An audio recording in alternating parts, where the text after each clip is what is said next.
All right, folks. So we're gonna dive into some important information, right? So I said, a lot of us don't do our research, and some of the stuff that you may research, you may not find online. Like some of the stuff, I'm going to share some simple things with you that are out of print.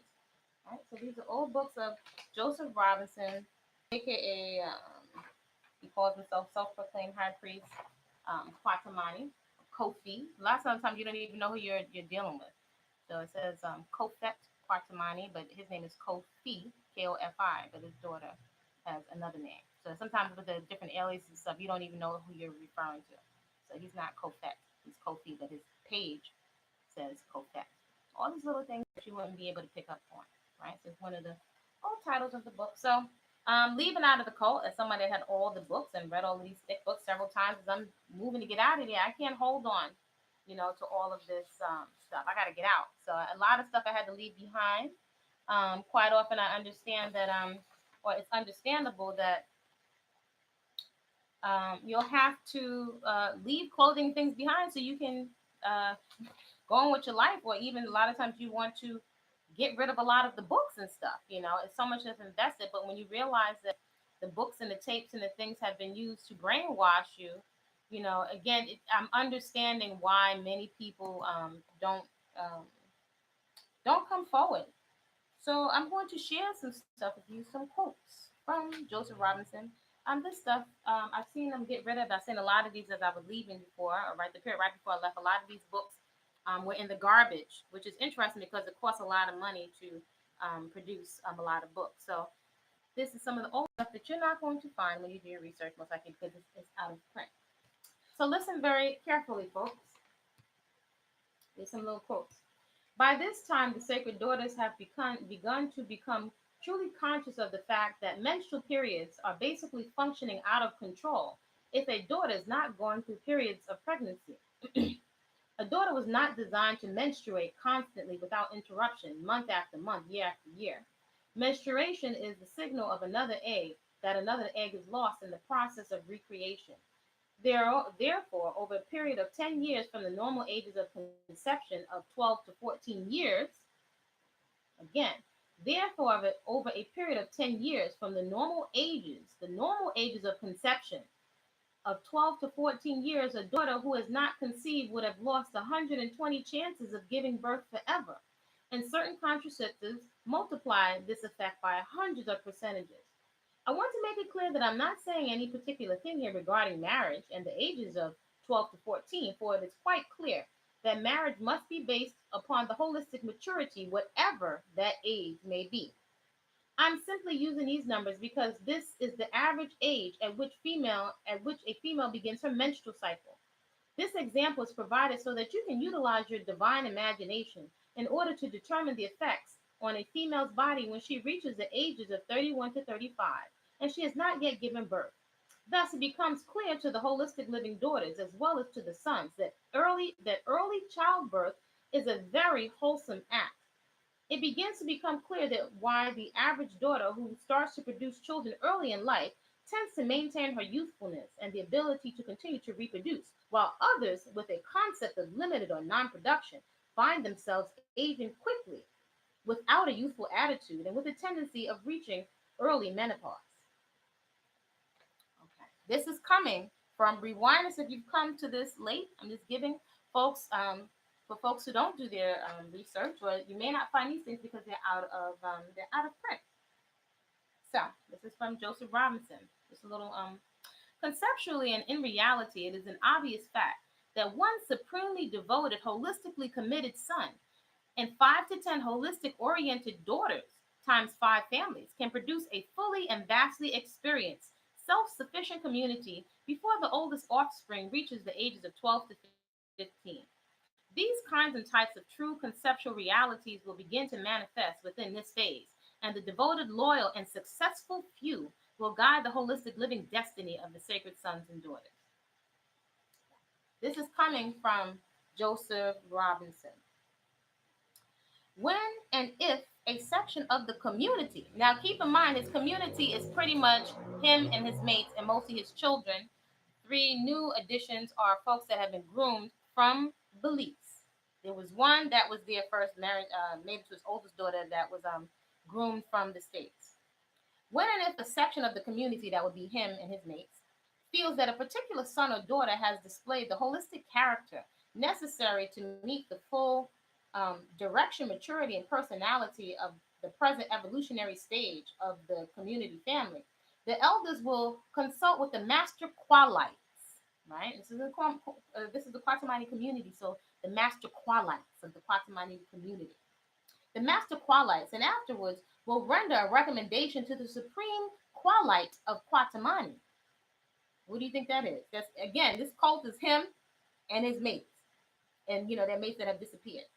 So afterwards, we'll render a recommendation to the supreme qualite of Kwatamani, who is the supreme spiritual leader and high priest of the Kwatamani family community.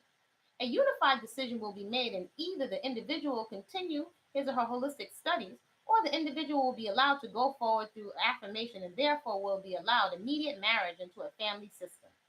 Should the sisterhood of the family and or the sisterhood of the community accept the energy of a positive response from the selected son, the Council of Elders, again, that's Joseph Robinson and his mates, will request that the Supreme Spiritual Leader and High Priest Kwatamani acknowledge a declaration of marriage. After review of all relevant data and other information, the Supreme Spiritual Leader and High Priest may declare that a feast of marriage begins. Any other pronouncement or delayed pronouncement will simply mean that further review is necessary among all family and community elders. Or that study masters are not satisfied to the liking, right? You haven't been hazed or broken enough yet, of the supreme leader, or that some unrevealed evidence shows signs of corruption or imbalance. If all things are clear, marriage feast will be declared. If not, the student will continue further studies. The studies are you reading all of these books at least 3 times and then more. As I watch some people have breakdowns, whenever you have questions and things, you're told to go and read the book. I sat pretty much one of my first longest trip there, pretty much thinking, rest, relaxation, but most of the books I have read, but you're sitting there and read them over and over again 3 times, and they bring you your meals, and you're sitting there in isolation. So there's a breaking process. I'm saying this because I'm comprehending that many of you folks out there that come with not making statements and not even asking questions don't have a frame of reference for the inner workings of a cult. Again, the person that's coming in, their frame of reference is, oh, this is something positive, family and community, but you don't have a frame of reference for what you're encountering or for the agenda of the cult leader. Okay. Wow. So, declaration of marriage. Should any signs of foul play reveal themselves to be true, severe actions may be taken. The most severe being the denouncement of all individuals involved as no longer being an accepted person within the Kwatamani family community. Other actions may include, but are not limited to, fines, right? Money. Fines, as well as requiring the individuals to repeat a specific course of study, more programming, which directly relates to the action of foul play. In any and all cases, the elders of the Kwatamani family community, as well as each and every family member, must understand that the overall protection of the children of the community from the adverse behaviors of contradictions, conflicts, and confusions is a top priority of each and every individual within the community. Therefore, such behaviors will not be tolerated and must be dealt with immediately and fairly without delay. Right. So all of this is subjected in terms. It sounds great, but from what I have seen in there, how people are treated from the outside, okay, that's their standard. But who's to say, or as I saw, that the behaviors and actions of the people within his community are to be in check, or to be pulled into check, or even of the quote unquote high priest. When I asked his queen mother, Muna Robinson, the only one that's legally married to him, I said, I have a concern, respectfully. I have a concern. I'm concerned about the way I hear back then when I would say high priest, the high priest speak to his mates, because where I come from, that sounds like verbal abuse. I was told he always talks, he just sounds like that. He always sounds like that. So I said, well, is he ever wrong? And this is exactly the response I got. He paid his dues already. Right. Okay, just a little bit more. This won't be long. Just a little bit on the Joseph Robinson. Again, most of you folks don't even know legally who you're speaking to, what their actual names are. If you have to hold somebody accountable. Again, predators only understand consequences, either financial or physical. So I invite people, male, female, but especially women and children, to not be so in a religious mindset that you think it is not a reality, to protect yourself so that you are not intimidated. This is unfortunate, that's the reality. Uh, Born Joseph Robinson on April 11th, 1946, the high priest's coming was prophesied over 100 years prior by his great grandmother Nash. During High Priest's childhood, his soothsayer great grandmother, who lived on this planet for over 103 years, passed on the tale of her prophecy to him through many stories and fables. The prophecy revealed, whatever. Basically, we like stories and mystical magical stuff. We like a lot of stories. So I'm not going to answer that right now. But the last thing that I can say is, yeah. So the last thing is the high priest's professional background includes the human resources administration and management, particularly in the areas of conflict resolution, behavior modification, attitude adjustment, affirmative action, and race relations. The majority of the high priest's earlier life was spent as a semi-fruitarian. From birth, he came to understand his divine relationship with live foods, and after he gained his direct responsibility of his social economic existence. I mean, it's a lot of gobbledygook, right? So this makes him a soothsayer. So I invite you to think critically, to think and to think again several times. This is coming from this man's mouth. Again, there was so much. If I could play some of the music for you now, again, I didn't take it too seriously. Again, I'm not thinking I'm being brainwashed. I'm thinking I'm listening to positive lyrics. I want clean music around, my family. Something that's not all about holes and twisting up in your uterus and stuff. That was my intention, but I had not banked on the amount of manipulation and control. Just because somebody is eating fruits and vegetables and they show you a garden, that doesn't mean they are incapable of being scammers, con artists, and manipulating young people. Again, I don't know, you folks may think differently. I don't think that a 16-year-old should have been groomed, as all women that come through are groomed, to be his mate in his 70s. It's totally inappropriate, particularly if that's not what she was coming for, or if they're young women looking for cultural information and priestess programs or whatever, looking to understand something about our culture, and they're being manipulated. Then folks are being cash cows. If you are sick or vulnerable or cancer or breast cancer, whatever, you're vulnerable. A doctor could give you a diagnosis, and quite often people are scared. So I invite people, when you look online and you look at these cults, ask questions and see if there's something that you might be missing. Okay, you might know a lot and you're really, really smart and it can never happen to you. That's great. But perhaps open your mind. Is there anything else for you to learn? Because there's so many nuances that I'm clear. I can see as I watch folks' interactions online. I can't be in here all the time, that folks are not connecting the dots. There's a lot of stuff in front of people's faces that they are not seeing, and a lot of information you're not privy to. And you're not going to find everything on the internet, although you should do your background checks, right? The embassy, U.S. Embassy, is aware of this man, right? The man that gave the space for the pyramid that is now passed on and transition. He was very, very sick, so he's very vulnerable. When somebody's vulnerable and sick, they might give you everything, particularly if they're scared because they want to stay alive. So when folks are asking these questions, like, they can't understand. We've been groomed as a diaspora, societal, black and white, to worship personalities, people with charisma, gift of gab, for their looks, their singing ability, and quite often our critical thinking is neutralized. So this is just a little bit. When I look at some of the other stuff, it's revised.